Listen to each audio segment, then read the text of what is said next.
Good afternoon students. बच्चे इस video दे विच आपां न्यूमेरिकल्स करांगे रिगार्डिंग रिफ्रैक्शन ऑफ लाइट। ठीक है, तो सब तो पहले जिहड़ा तुहाडा न्यूमेरिकल है that is based on a spherical surface. तुसीं सारे सफेरिकल सरफेसिस कीते हुए ने, कनकेव एंड कन्वैक्स के सारे केसिस कीते हुए ने। ठीक है, सो सब तो पहले न्यूमेरिकल नूं ध्यान नाल देखो।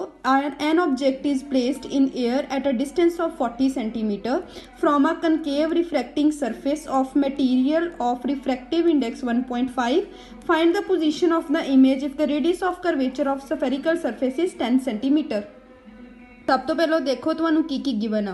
पहला आ कि an object is placed in air at a distance of 40 centimeter, that is object distance. So you is given to you that is -40 centimeter from a concave refracting surface of material of refractive index 1.5। रखिया कि air दे विच air दा refractive index 1 हुंदा है, मतलब N1 1 है तुहाडे कोल, N2 is equal to 1.5. If air is given, it is understood that the refractive index of air is 1. R is given. R concave refracting surface है, concave refracting surface जिहड़ा है उहदा इधर हुंदा है सेंटर ऑफ कर्वेचर। सो उहदा जिहड़ा R होएगा that is negative, so it is -10 centimetre. हुण आपां फॉर्मूला यूज करांगे। हुण जिहड़ा ऑब्जेक्ट है वो रेयर मीडियम च लाई करदा पिया, N1 1 है ना, इहदा मतलब ऑब्जेक्ट रेयर मीडियम च लाई करदा पिया आ। Since object lies in rarer medium, so what will we use? -N1 upon U plus N2 upon V is equal to N2 minus N1 upon R. So put the value of N1 is 1, U is -40, N2 1.5, V you will have to find, N2 1.5 minus 1, R is -10. ठीक है, so this will become 1 upon 40 is equal plus 1.5 upon V is equal to 1.5 minus 1 that is 0.5 upon -10। ठीक, so आएगा 1.5 upon V is equal to 0.5 upon -10 minus 1 upon 40. So what will be the LCM? LCM is 40, so answer is -2 minus 1 minus 3 upon 40. So V upon 1.5 is equal to -40 upon 3. With the by cross multiplying we get V is equal to -40 by 3 into 1.5. So it will be cancel out, so it will be 0.5. So answer is -20 centimetre. Image is negative, ਇਹਦਾ मतलब की है कि image ਜਿਹੜੀ है ਉਹ air ਦੇ ਵਿੱਚ लाई करती है same side as that of object. ਜਿਹੜੀ साइड ਤੇ ऑब्जेक्ट है उसी साइड ਤੇ इमेज ਜਿਹੜੀ है ਉਹ लाई करती है। नैक्सट देखो, एक ग्लास स्फीयर है ਤੁਹਾਡੇ ਕੋਲ, ਉਹਦਾ रेडियस ਜਿਹੜਾ है 10 सेंटीमीटर है तो ਉਹਦਾ रिफ्रैक्टिव इंडेक्स 3/2 है। ठीक है, एक फ्लाई ਜਿਹੜੀ है ਉਹ बैठी हुई है ਉਹਦੇ ਉੱਪਰ। ठीक है, तो ਆਪਾਂ मतलब कि जो ਆਪਾਂ ਉਹਨੂੰ ਗਲਾਸ ਦੇ ਵਿੱਚੋਂ ਦੇਖਦੇ ਹਾਂ ਤਾਂ ਸਾਨੂੰ ਡਾਇਰੈਕਟਲੀ ਓਪੋजिट ਦਿਖਾਈ ਦਿੰਦੀ ਹੈ। So what will be the position of image of fly. ਠੀਕ ਹੈ, ਹੁਣ ਕਿਹੜਾ ਫਾਰਮੂਲਾ ਜਿਹੜਾ ਆ ਤੁਸੀਂ ਇਹਦੇ ਵਿੱਚ ਯੂਜ਼ ਕਰੋਗੇ? ਇਹਦੇ ਵਿੱਚ ਜਿਹੜਾ ਗਲਾਸ ਹੈ ਉਹਦਾ ਰਿਫਰੈਕਟਿਵ ਇੰਡੈਕਸ ਗਿਵਨ ਹੈ ਤੁਹਾਨੂੰ ਤੇ ਉਹਦਾ ਰੇਡੀਅਸ ਗਿਵਨ ਹੈ। ਸੋ R इज -10 सेंटीमीटर। ठीक है, उस तो बाद ਉਹਦਾ रिफ्रैक्टिव इंडेक्स गिवन है N2 गिवन है 3/2। ठीक है, एंड N1 इज 1। ਆਪਾਂ एयर चो देख रहे हैं ग्लास ਦੇ ਵਿੱਚ, so object is in denser medium. ठीक है, सो ਉਹਦੇ ਲਈ ਕੀ ਹੋਏਗਾ, ਕਿਹੜਾ ਫਾਰਮੂਲਾ यूज करोगे? -N2 upon U plus N1 upon V is equal to N1 minus N2 upon R। ठीक है, सो U की वैल्यू आप कितना फाइंड करांगे? रेडियस जिहड़ा आ वो कितना दिता है 10 सेंटीमीटर। ठीक है, सो डायमीटर कितना हो गया 20 सेंटीमीटर। ਆਪਾਂ जिधर बैठी है ਉਹਦੇ ਦੂਜੇ ਪਾਸਿਓਂ देख रहे हैं। ਇਹਦਾ मतलब कि साडे तो जिहड़ा डिस्टेंस डायरैक्टली ओपोजिट व्यू कर रहे हैं ना, आप बिल्कुल ओपोजिट। सो साडे तो ऑब्जेक्ट का डिस्टेंस कितना हो गया 20 सेंटीमीटर, वो भी माइनस। ठीक है, सो पुट करो n2 की वैल्यू, n2 की वैल्यू 3/2, u की value -20, n1 1 upon v is equal to n1 1 -3/2 upon -10, cancel out, it will become 3/40 plus 1 upon v is equal to -1/2 upon -10, it will also cancel out. So 3/40 plus 1 upon v is equal to 1 upon 20. So 1 upon v is equal to 1 upon 20 minus 3/40. So इधर LCM आ गया 40, 2 minus 3. So it will become -1/40. So v is equal to -40 सेंटीमीटर। जी फ्लाई बैठी हुई है directly जो आप ग्लास से बैठे डायरैक्टली ओपोजिट देखते हैं तो इमेज जी -40 सेंटीमीटर से बनेगी। नेक्स्ट न्यूमेरिकल है the radius of curvature of each face of a biconcave lens made of glass of refractive index 1.5 is same. Radius of curvature दोनों का जोड़ा आ वो सेम। ठीक है, calculate the radius of curvature if focal length of lens in air is 20 centimetre. Focal length कितनी दी हुई है 20 centimetre. ठीक है, हुण देखो किद्दां करना आपां। Refractive index is given 1.55। उन्हां दा दोनों का जिहड़े बाइकनकेव लेंस है दोनों का रेडियस ऑफ कर्वेचर सेम है। मतलब अगर R1 जिहड़ा आ वो -R होएगा ते R2 जिहड़ा आ वो R होएगा। कनकेव है ना, सो कन्वैक्स दे विच R1 जिहड़ा पॉजिटिव हुंदा R2 नैगेटिव हुंदा, पर जिहड़ा कनकेव आपां लै रहे हैं उहदे विच जिहड़ा आ वो R1 नैगेटिव हुंदा R2 जिहड़ा आ that is positive. So using lens maker's formula एक चीज़ होर गिवन है बच्चे focal length. Focal length is given that is 20 centimetre. ठीक है, हुण देखो फोकल लेंथ 20 गिवन है, इट विल बी माइनस। ठीक है, हुण लेंस मेकर्स फॉर्मूला के according 1/f is equal to n-1 1/r1 - 1/r2 formula लगेगा। जो कन्वैक्स था वही कनकेव का लगेगा। So 1/-20 is equal to n कितना 1.55 -1 1/r1 is -r, r2 is positive r। ठीक है, so -1/20 is equal to 0.55 -1/r -1/r, it will become -2/r, minus नाल माइनस कैंसल। ठीक है, सो 1/20 इज इक्वल टू 0.55 ਨੂੰ 2 ਨਾਲ मल्टीप्लाई करो, it will become 1.1/r। So r is equal to 20 into 1.1। So answer is 22 centimetre. Radius of curvature आ गया 22 centimetre. एक 22 होएगा, एक 22 होएगा। नेक्स्ट देखो बच्चे, एक ग्लास कन्वैक्स लेंस है, उसकी फोकल लेंथ 20 सेंटीमीटर गिवन है। जदों उन्होंने एयर च रखिया, अगर आप उन्होंने लिक्विड च पा दिए फिर उसकी फोकल लेंथ कितनी होएगी।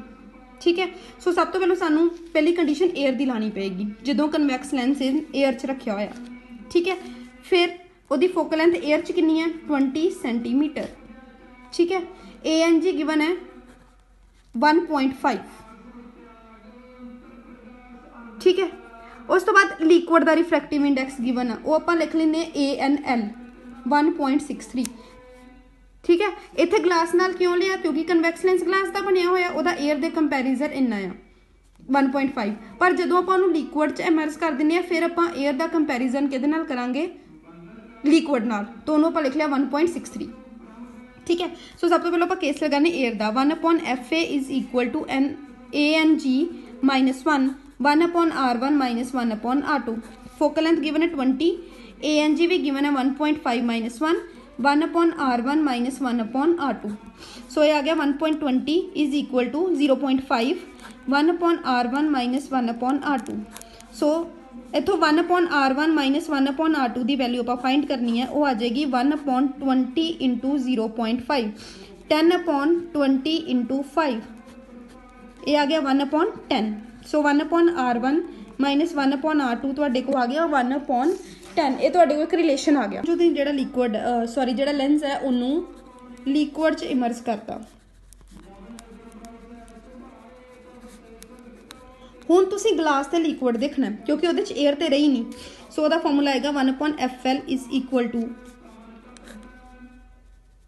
ANG upon ANL minus 1/R1 minus 1/R2। हुण ये किद्दां आया, ठीक है। देखो ANG जिहड़ा आ वो GNG अपॉन NA हुंदा ते जिहड़ा ANL है वो NL अपॉन NA हुंदा। जो तुसीं इन्हां दोनों डिवाइड करोगे NA कटिया जाएगा, ग्लास ते लिक्विड रह जाएगा, ठीक है। सो इसलिए क्योंकि जो आप इमर्स करता लिक्विड दे विच फिर एयर का कॉन्सैप्ट विचों खत्म हो गया, ठीक है। इस करके जिहड़ा आपां फिर कंपेयर करांगे आपां सिर्फ ग्लास ते लिक्विड का करांगे, पर क्योंकि सानूं ग्लास का जिहड़ा रिफ्रैक्टिव इंडैक्स है वो एयर के कंपैरिजन च गिवन है, इस करके आपां इनूं इस तरह लिखिया होया। सो आ जाएगा ANG is given that is 1.5, ANL is given 1.63 minus 1, यदि वैल्यू 1/10 आपां फाइंड कर ली है। सो तुसीं इनू खुद कैलकुलेट करना है। तुहाडे को FL का जिहड़ा आंसर है दैट विल बी -125.4 सेंटीमीटर जिहड़ा है वो आएगा। न्यूमेरिकल आपां करांगे लेंस फॉर्मूला के बेस ते। एक नीडल आ जिहड़ी 45 सेंटीमीटर एक लेंस तो रखी हुई आ ते वो एक इमेज बनाती है एक स्क्रीन ते जिहड़ी कि 90 सेंटीमीटर अवे है, ठीक है, on the other side of the lens दूजे पासे बना रही है, मतलब पॉजिटिव होएगी जिहड़ी भी तुहाडे को इमेज डिस्टेंस होएगा। पहलों तो आपां लेंस की टाइप देखनी है और दूसरा आपां फोकल लेंथ जिहड़ी है वो फाइंड करनी है। अगर नीडल की जिहड़ी लेंथ है वो 5 सेंटीमीटर है then what will be the length of the image. तुसीं हाइट भी फाइंड करनी है इमेज की, ठीक है। हुण सब तो पहले तुहानूं पता है कि U तो हमेशा नैगेटिव ही हुंदा तो -45। हुण उन्होंने इन्नी गल कही है कि जिहड़ी इमेज बनती पई है वो लेंस दो दूजे पासे बनती पई है। So that is clear that V is equal to positive 90 centimeter, ठीक है। हुण आपां पहलों फोकल लेंथ कड्डांगे। अगर तो फोकल लेंथ पॉजिटिव आती है तो लेंस कन्वैक्स है, और अगर फोकल लेंथ नैगेटिव आती है तो लेंस कनकेव है। So for that we will use the formula 1/F is equal to 1/V minus 1/U। So 1/F is equal to 1/V means 1/90 minus 1/-45। So it will become 1/90 plus 1/45। So the LCM लो आ गया 90, 1 + 2 3/90, ये value आई 1/F दी। सो F आ गया तुहाडे को 90/3 is equal to 30 centimeter. Next is needle दी height given है, मतलब height of object is given that is 5 centimeter. Height of image तुसीं फाइंड करनी है, मीनस वो लिए तुहानूं मैग्नीफिकेशन करनी पेगी। Magnification is equal to V/U is equal to H'/H। Mirror के केस च -V/U होंगी है, लेंस के केस च V/U होंगी है। तो इथों H' आ गया तुहाडे कोलों V/U multiply by H। V कितना है तुहाडे, V है तुहाडे कोल 90। सो तुहाडे को जिहड़ा H' आ जाएगा वो आ जाएगा 90/U कितना -45, H कितना है 5। सो 45 नूं कटो 2, सो H' तुहाडे को आ जाएगा -10 centimetre. So this will be the height of the image. Height negative है, so image formed is real and inverted. देखो तुहाडा लास्ट न्यूमेरिकल है, एक डबल कन्वैक्स लेंस आ और रिफ्रैक्टिव इंडेक्स कितना है ग्लास का 1.5। ਉਹਦੇ ਦੋਨਾਂ ਦਾ ਜਿਹੜਾ रेडियाई ऑफ कर्वेचर दोनों ने 20 सेंटीमीटर ਦੇ ਨੇ। सो n इज गिवन 1.5, R1 ਜਿਹੜਾ है पॉजिटिव आएगा, R2 ਜਿਹੜਾ है वो नैगेटिव आएगा क्योंकि कन्वैक्स है, कनकेव च उल्टा ਹੁੰਦਾ, ठीक है। An object 2 centimeter high, height of object is given 2 centimeter, placed at 10 centimeter, U is -10 centimeter. Find the position, nature and size of the image. So तुहाडे को R1 R2 given है, so तुसी lens maker formula use करोगे 1/F is equal to n-1 1/R1 minus 1/R2। तुसी इत्थे 1/F दी value put कर सकते हो 1/V minus 1/U because it is lens formula, ठीक है। सो U is given to U -10, N is given 1.5 minus 1, R1 is given 1/20 minus R2 is given -20। ठीक है। सो आ गया 1/v plus 1/10 is equal to 0.5 into 1/20 plus 1/20 means 2/20, so it is 1/10। So 1/v plus 1/10 is equal to 5/100, so it will be, क्योंकि तुम 5/10 करांगे 10 into 10 100 हो जाएगा, that is 1/20। So 1/v is equal to 1/20 minus 1/10, तुसी जो एलसीएम लोगे 20 आएगा, so 1 minus 2 that is minus 1/20, so v आ गया तुहाडे को -20 सेंटीमीटर। ठीक है, v कितना negative, so the image is virtual and erect. ठीक है, हुण जिहड़ी मैग्नीफिकेशन आ हुंदी है v/u is equal to h'/h। ठीक है, सो इत्थों v दी वैल्यू -20, u दी value -10, h' we have to find and h is given, that is 2, so h prime is equal to 4 centimeter, the image is magnified। ठीक है, object की जड़ा height सीगा 2 सेंटीमीटर सीगा, इमेज की जड़ी हाइट है 4 सेंटीमीटर आई है। सो ये तुहानू मैं कुछ न्यूमेरिकल सॉल्व कर दिते ने, अदरवाइज जो भी तुहानू मैं नोट्स च सेंड किए हुए ने न्यूमेरिकल्स, ठीक है, वो भी तुसी सॉल्व करके, और अगर तुहानू कोई डाउट है, कोई न्यूमेरिकल नहीं सॉल्व हुंदा तो तुसी मैनू पूछ सकते हो।